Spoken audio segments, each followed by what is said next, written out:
जय श्री राम दोस्तों। स्वागत है आपका आपके अपने YouTube चैनल डीजे डैनी, जहां बातें होती हैं कुछ खास। और मैं हूं आपका दोस्त डीजे डैनी। जरा अपनी आंखें बंद कीजिए और कल्पना कीजिए, एक शांत वन, पक्षियों की मधुर चहचहाहट, सरयू की कलकल धारा और दूर क्षितिज पर उदित होता सूरज। उस रोशनी के साथ धीरे धीरे प्रकट होता है एक दिव्य व्यक्तित्व, एक ऐसा पुरुष जिसके मुख पर तेज है, नेत्रों में करुणा है और चरणों में धर्म बसता है। हाँ, मैं बात कर रहा हूं भगवान श्री राम की। आज मैं आपको उनकी कहानी नहीं, बल्कि उनके जीवन की 5 ऐसी झलकियां सुनाने जा रहा हूं जो सिर्फ कथा नहीं, जीवन का सार है। 1। जब राम ने रिश्तों के लिए त्याग चुना। राजा दशरथ के महल में जब घड़ी आई युवराज बनाने की, सबकी आंखों में चमक थी। अयोध्या को अपना राजा मिलने वाला था।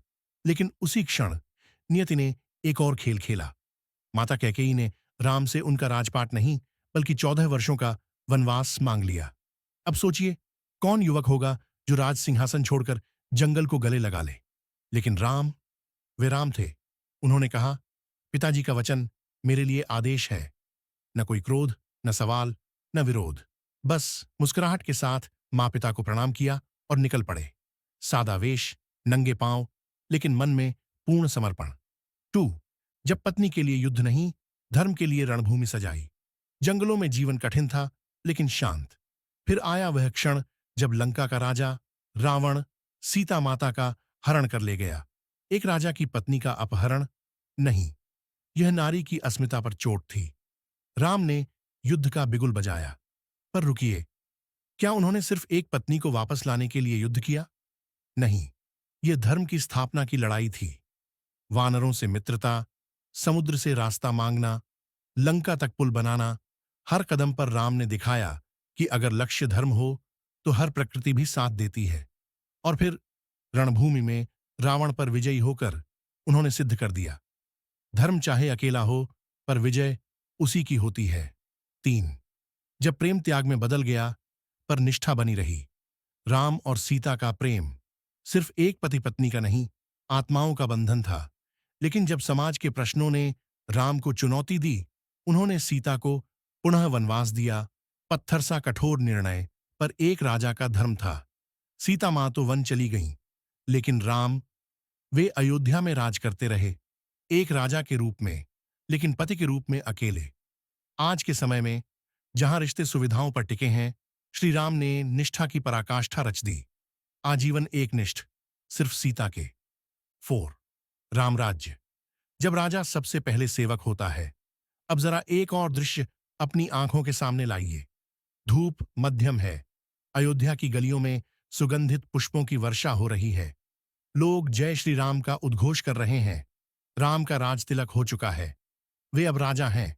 पर ठहरिए, क्या आपने कभी ऐसा राजा देखा है जो अपने मन की नहीं, जन की सुनता है? राम का राज्य कोई सामान्य राज्य नहीं था, वह राम राज्य था, जहां राजा खुद को राजा नहीं, प्रजा का सेवक मानता था। किसान सुखी थे, व्यापारी ईमानदार थे, स्त्रियां सुरक्षित थीं, वृद्ध, बच्चे, पशु पक्षी, सबके अधिकार थे। और राजा, राजा खुद वनों में घूमकर प्रजा की पीड़ा सुनता था। उनके निर्णय केवल न्याय आधारित नहीं, करुणा से भरे होते थे। एक बार एक धोबी के संदेह ने जब सीता माता के चरित्र पर सवाल खड़े किए, राम ने निजी पीड़ा को त्याग कर जन की भावना का सम्मान करते हुए सीता को वनवास दिया। क्या यह निर्णय कठोर था? हाँ। क्या यह अन्याय था? नहीं। यह एक राजा के उस धर्म का प्रतीक था जो व्यक्ति नहीं, समाज के लिए जीता है। 5। जब राम सिर्फ एक नाम नहीं, दर्शन बन गए। अब कल्पना कीजिए, एक वृद्ध कथावाचक अपने शिष्यों से कहता है, बेटा, राम कोई व्यक्ति नहीं, राम एक विचार है जो हर समय, हर परिस्थिति में तुम्हें राह दिखाएगा। राम ने हमें केवल कथाएं नहीं दी, उन्होंने हमें जीवन जीने की कला सिखाई। जब रिश्ता मुश्किल में हो, राम जैसा त्याग करो। जब सत्ता मिले, राम जैसा न्याय रखो। जब बुराई सामने हो, राम जैसा साहस रखो। और जब प्रेम मिले, राम जैसा समर्पण रखो। राम हर युग में जरूरी है, क्योंकि मर्यादा, प्रेम और सत्य, ये कभी पुराने नहीं होते। तो दोस्तों, ये थीं भगवान श्री राम से जुड़ी 5 अद्भुत और प्रेरणादायक बातें। आशा है आपको यह वीडियो पसंद आया होगा और कुछ नया जानने को मिला होगा। अगर आपको यह वीडियो अच्छा लगा तो एक जोरदार लाइक ठोकिए, शेयर कीजिए अपने दोस्तों और परिवार के साथ और सब्सक्राइब करना मत भूलिए डीजे डेनी चैनल को, क्योंकि यहाँ हर वीडियो में मिलेगा आपको कुछ खास। जय श्री राम।